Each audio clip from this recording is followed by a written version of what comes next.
Children's Bible club के साथ में जुड़कर हिब्रू सीखने वाले आप सभी प्रियजनों को शलोम।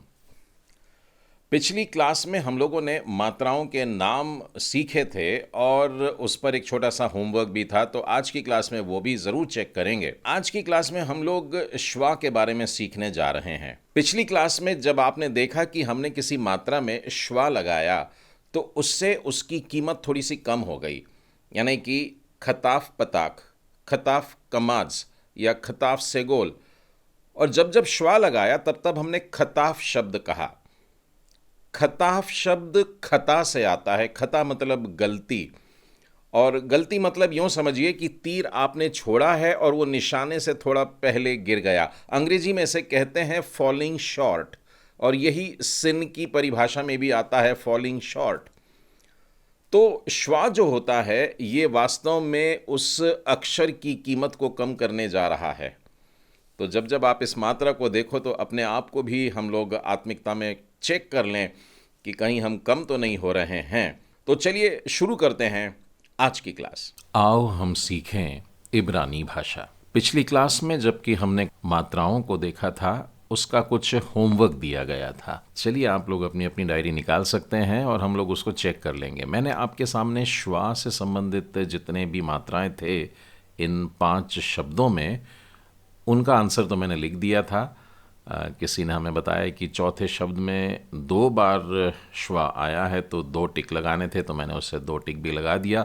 आप लोग बड़े ध्यान से क्लासेस देखते हैं, इसके लिए भी हम आपको शुक्रिया कहते हैं। चलिए देखते हैं पताक के लिए इन 5 शब्दों में से कौन से शब्दों में पताक मिलता है। पहले में नहीं है, दूसरे में नहीं है, तीसरे में नज़र आ रहा है, मुझे वाव के नीचे ही है, और फिर उसके बाद चौथे शब्द में बेत के नीचे भी मुझको दिख रहा है, तो चौथे पर भी मैं टिक लगाऊंगा। 5वें में पताक नहीं है। अगली मात्रा पर आते हैं जो है कमाज। कमाज पहले में नहीं है, दूसरे में भी नहीं है, तीसरे में रेश के नीचे कमाज का चिन्ह दिख रहा है, ये रहा, और चौथे में भी नहीं है। 5वें में वेत के नीचे आपको कमाज का चिन्ह दिख रहा है, तो यहाँ पर लगा देते हैं। मैं उम्मीद करता हूँ आप लोग अपने वर्कबुक में देख रहे हैं कि आप लोगों ने भी सही मात्राएं लगाए हैं या नहीं। ज़ेरह में यानी कि डबल डॉट्स हॉरिजॉन्टल वाले, और पहले ही शब्द में हमको ये नज़र आता है, दूसरा, तीसरा, चौथा, 5वां, बाकी किसी में भी नहीं है। सेगोल का चिन्ह याद करिए कैसा था, ये 3 डॉट्स होते हैं, और यहाँ तो 5 शब्दों में कहीं पर भी नज़र नहीं आ रहा है, तो मैं डैश लगा देता हूँ, एक भी नहीं है। खोलाम के लिए ओ की मात्रा जो होती है, मुझे दूसरे शब्द में वाव के ऊपर जो डॉट दिख रहा है यह खोलाम है, और मैं इसके ऊपर एक टिक लगा सकता हूँ। और तीसरे, चौथे और 5वें में कहीं पर भी ओ की मात्रा फिर नहीं दिख रही है। खीरीक सिंगल डॉट के अक्षर के नीचे वाला, पहले में दिख रहा है मुझको शिन के नीचे एक डॉट है, तो ये खीरीक हो गया, और दूसरे में नहीं है। तीसरे में वाव के बाद जो योद आया है, देखिए उसमें नीचे में इनफैक्ट 2 डॉट्स हैं, पर मैं नीचे वाला कंसिडर करके उसको ई की मात्रा बता रहा हूँ, तो तीसरे में भी है। चौथे में मेम के नीचे यानी दूसरा अक्षर, ध्यान से देखिए वहाँ पर एक डॉट डला है, और इनफैक्ट 5वें शब्द में भी हमें एक खीरीक नज़र आता है, तो यहाँ पर भी एक डॉट रहेगा। ऊ की मात्रा चाहे कुबुत्स की हो या शुरू की, छोटी ऊ बड़ी ऊ, मुझको 5 शब्द में नज़र नहीं आ रहे हैं, और इसलिए मैं दोनों के सामने डैश लगा दे रहा हूँ। ये वो स्क्रीन है जिससे आप अपनी कॉपी को मैच करके देख सकते हैं। यदि आपने बिल्कुल ऐसा ही किया है तो आप अपने आप को पूरे मार्क्स दे सकते हैं। तो चलिए हम लोग आज की क्लास को आरंभ करेंगे, और आज की क्लास हम लोग श्वा पर ले रहे हैं। अक्षर के नीचे दिए जाने वाले 2 डॉट्स जिनको श्वा कहते हैं, ठीक है। तो श्वा का चिन्ह एक्चुअली कोलन वाला चिन्ह होता है, यानी डबल डॉट्स का, लेकिन यह अक्षर के नीचे, या यूं कहिए मुख्यतः अक्षर के नीचे दिया जाता है। पर आप देखेंगे कभी कभी हम अक्षर के नीचे लगाने की बजाय कहीं और भी इसका उपयोग कर सकते हैं, पर उसका महत्व वही रहता है जो श्वा का है। तो चलिए शुरू करते हैं। श्वा 2 प्रकार के होते हैं। एक होता है मुखर। मुखर मतलब जिसमें बोली निकल आती है, जिसमें कुछ सुनाई दे, और दूसरा वाला होता है मौन। मुखर और मौन। जब हम आगे बढ़ेंगे तो आप समझ जाएंगे कि कौन सा श्वा मुखर है और कौन सा मौन। तो इसके लिए कुछ नियम हैं।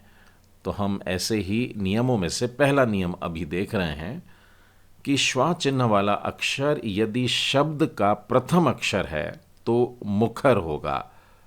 अब मैं यहाँ पर 5 डिब्बे बनाता हूँ, यानी कि 5 अक्षर वाला कोई शब्द है और उसमें पहला अक्षर जो है उसके नीचे ये चिन्ह डला है, तो वो हो जाएगा एक मुखर अक्षर। यानी कि श्वा का जो असर उस अक्षर पर होगा, उसके कारण उसके उच्चारण में एक एह एह ऐसा सुनाई देगा। मैं इसके भी उदाहरण लूँगा तो आपको ये ज़्यादा स्पष्ट हो जाएगा। लेकिन उदाहरण देखने से पहले हम लोग एक और नियम को भी सुन लेते हैं। ये है दूसरा नियम कि श्वा चिन्ह वाला अक्षर यदि शब्द के बीच में है तो वह मौन होगा। तो पहला नियम ये था कि यदि पहला अक्षर हुआ तो वो मुखर है, और यदि दूसरा अक्षर या तीसरा अक्षर या चौथा अक्षर यानी कि शब्द के बीच में कहीं यह श्वा का चिन्ह डला है तो वह उस अक्षर को मौन कर देगा या उसकी वैल्यू को थोड़ा सा कम कर देगा। हम उदाहरण के लिए लेते हैं बेथ, और ब का उच्चारण रहेगा इसमें, लेकिन अभी श्वा का चिन्ह लगा है। अब नियम पहला बता रहा है कि यदि शब्द का प्रथम अक्षर बेथ है जिसके नीचे श्वा लगा है तो उच्चारण हो जाएगा बेह बेह। दूसरा नियम कहता है कि यदि शब्द के बीच में बेत और उसके डबल डॉट्स वाला है तो उसका उच्चारण हो जाएगा ब। अब देखिए मैंने ब भी लिखा है हलंत के साथ में।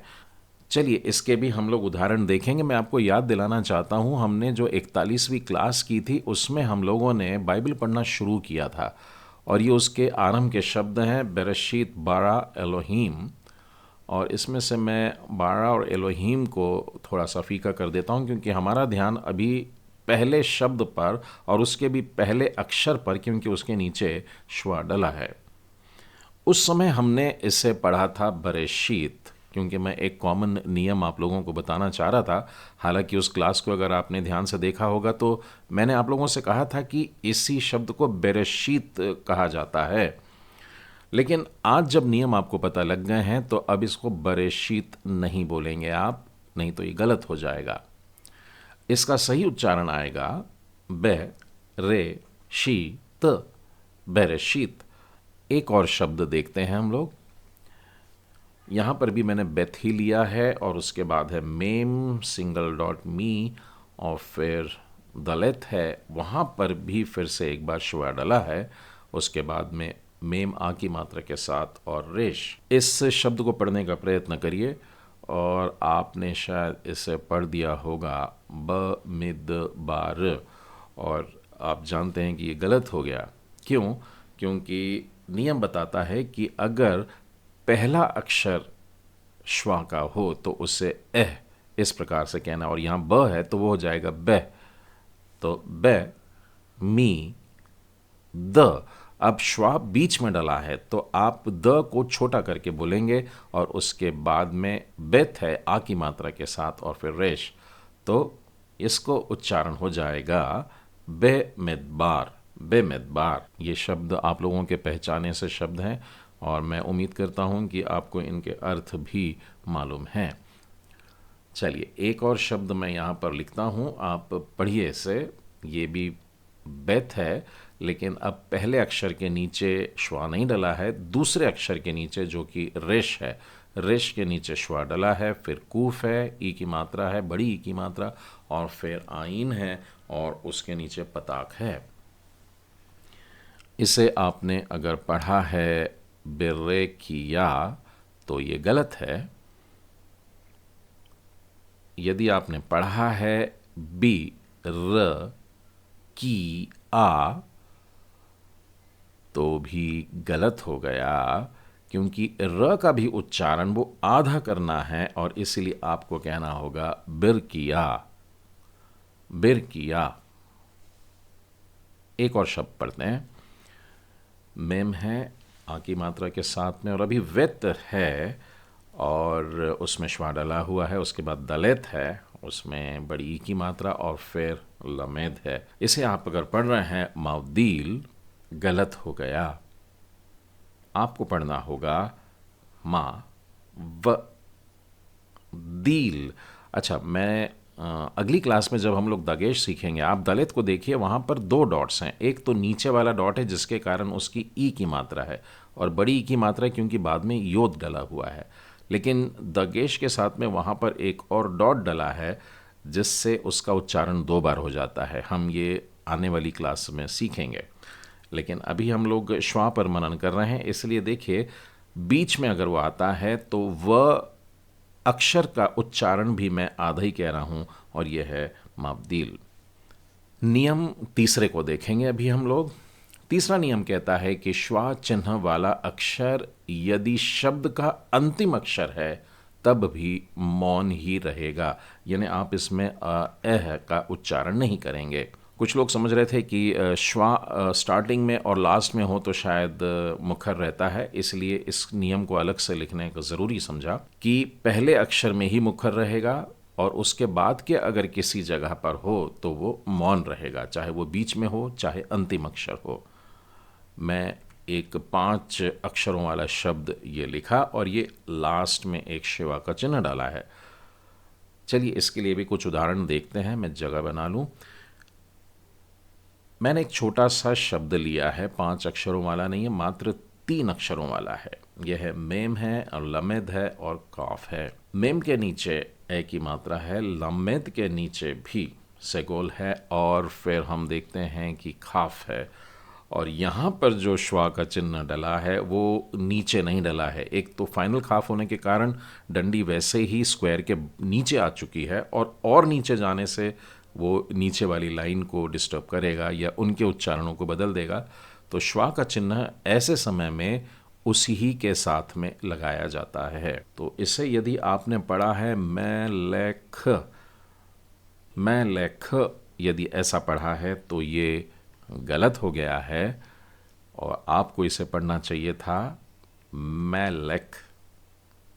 हाँ, आप समझ गए हैं कि श्वा का उच्चारण से उस अक्षर की वैल्यू को थोड़ा सा और वो कम कर दे रहा है, मेलेक। और मेलेक शब्द का अर्थ हालांकि आपको मालूम है, पर मैं फिर भी बता दूं, राजा या किंग। चलिए श्वा का चौथा नियम देखते हैं हम लोग। अब इस पर थोड़ा सा ध्यान दीजिएगा, थोड़ा सा कठिन हो रहा है। पहला, दूसरा और तीसरा नियम बड़ा आसान था। श्वा चिन्ह वाले 2 अक्षर यदि शब्द के बीच में पास पास हैं तब, यदि 2 श्वा के चिन्ह हैं और दोनों पास पास है और दोनों शब्द के बीच में हैं, तब किस प्रकार का उच्चारण होगा। पहला वाला श्वा का जो अक्षर है वो मौन हो जाएगा, और दूसरा वाला जो श्वा का अक्षर है वह मुखर हो जाएगा। जैसे ये उदाहरण के लिए कोई 5 अक्षरों वाला एक शब्द है।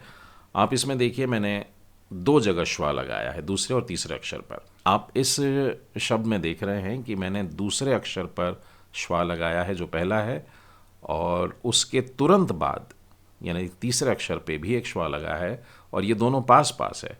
तो इसमें से पहला वाला मौन हो जाएगा और दूसरा वाला मुखर हो जाएगा। इसका एक उदाहरण देखते हैं, तब आसान हो जाएगा। मैं शब्द लिख रहा हूँ और आप इसे पढ़िए। और यहाँ पर योद है, यहाँ काफ है, यहाँ ताव है, यहाँ वेत है, और वाव, और उसमें डॉट ऊ की मात्रा है। यदि इस शब्द का उच्चारण आपने यी के तेवु किया है तो ये गलत हो गया। आपको क्या करना चाहिए था, इख तेवु, यानी श्वा को देखिए मौन रखना है, उसके कारण उसमें एह नहीं लगाना है, यानी ख ऐसा नहीं बोलने का है। और दूसरा वाला मुखर है तो वहाँ पर ताव है, वहाँ तो ते करना था, वो सही है। और यहाँ पर वो भी जो था, हमने छोटा वो लिया था लेकिन उसको दीर्घ लेना पड़ेगा, तो इख तेवु। 5वां नियम श्वा के लिए जो है वो देखेंगे हम लोग। 5वां नियम है, श्वा चिन्ह वाले 2 अक्षर यदि शब्द के अंत में पास पास हैं तब। ध्यान दीजिएगा, अभी फिर से एक बार 2 अक्षरों में श्वा लगा हुआ है और ये दोनों भी पास पास हैं, जिनमें से एक अंत वाला है। तब क्या होगा? तब पहला मौन हो जाएगा और दूसरा भी मौन हो जाएगा। चौथा और पांचवा नियम थोड़ा सा कंफ्यूज कर रहा होगा आपको, लेकिन फिर भी प्रैक्टिस से आ जाएगा।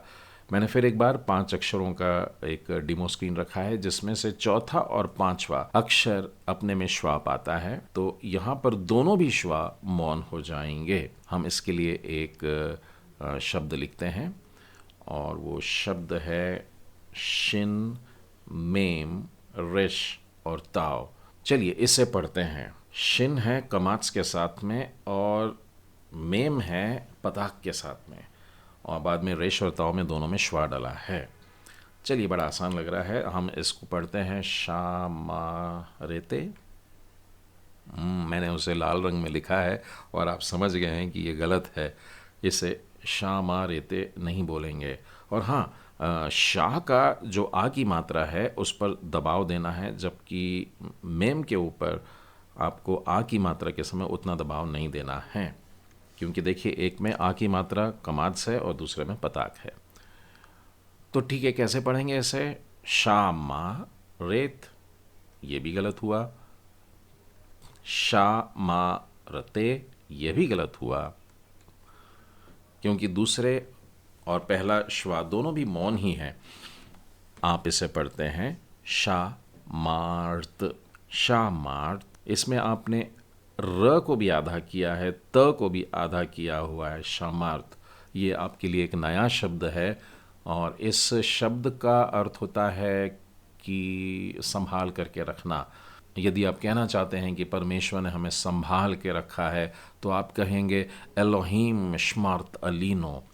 तो श्मार्त मतलब मुझे रखा है, संभाल के रखा है।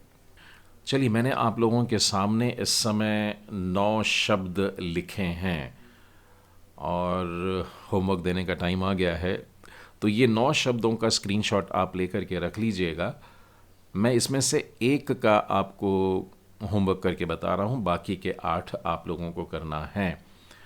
जो पहला शब्द है उसे गौर से देखिए, योद है और उसके नीचे श्वा डला हुआ है। फिर उसके बाद में है हे और उसमें ऊ की मात्रा डली है और दलित में कमाज है और फिर से हे है। तो ये हो जाएगा यहूदाह, यहूदा। तो आप लोगों को होमवर्क के लिए करना यह है कि इस प्रकार की एक स्क्रीन बना लीजिए। आपने क्रमांक दाहिनी तरफ क्यों लिखा है मुझे बताने की ज़रूरत नहीं होनी चाहिए। पहला कॉलम जो है आपका वो इब्री शब्द वहाँ पर लिखना है। उसके बाद में उच्चारण कैसा है उसका आप उसको देवनागरी में लिख दीजिए और फिर बाद में एक नया कॉलम मैं दे रहा हूँ, क्योंकि बहुत से लोगों ने कहा है कि बाकी के मैसेजेस में काफ़ी बाइबल कंटेंट होता है, तो हिब्रू क्लासेस में भी बाइबल कंटेंट स्टार्ट करें। तो मैं आप लोगों को यहाँ पर बाइबल संदर्भ भी पूछ रहा हूँ। तो पहला शब्द था ये दा ह। मैंने बड़े धीरे धीरे में बोला हूँ और जब आप इसे लिखते हैं तो यहूदाह। और इस शब्द को आप पाएंगे इस पुस्तक में। ये कौन सी पुस्तक है? इससे आप बरेशीत नहीं बेरेशीत पढ़ रहे हैं, ठीक है। और उसके 49वें अध्याय के 8वें वचन में जहाँ पर पिता याकूब अपने 12 बेटों को बुला करके आशीर्वाद दे रहा है, तो वहाँ उसने अपने चौथे बेटे को भी बुलाया, यहूदा को बुलाया। हम लोग हिंदी में यहूदा कहते हैं, परंतु इसका उच्चारण इब्री में यहूदाह इस प्रकार से होता है। तो ठीक है, मैं उम्मीद करता हूँ कि बाकी के शब्द आप ऐसे चार्ट में लिखेंगे, उनके उच्चारण लिखेंगे और यदि आपने उनके अर्थ भी लिख पाए तो मुझे बहुत अच्छा लगेगा। साथ में बाइबल संदर्भ भी होने चाहिए। हम इस क्लास में दिए गए होमवर्क को अगली क्लास के स्टार्टिंग में चेक कर लेंगे। हम विश्वास करते हैं कि आज की क्लास के द्वारा भी आपको श्वा को समझने में काफ़ी मदद मिली होगी और ये छोटा सा होमवर्क जो इस बार भी आप लोगों को दिया जा रहा है, मैं चाहता हूं कि आप लोग बड़ी मेहनत से एक ग्रिड तैयार करें और आपके इस होमवर्क को भी हम अगली क्लास में ज़रूर चेक करेंगे। परमेश्वर पिता आप सबों के साथ हो। शलोम।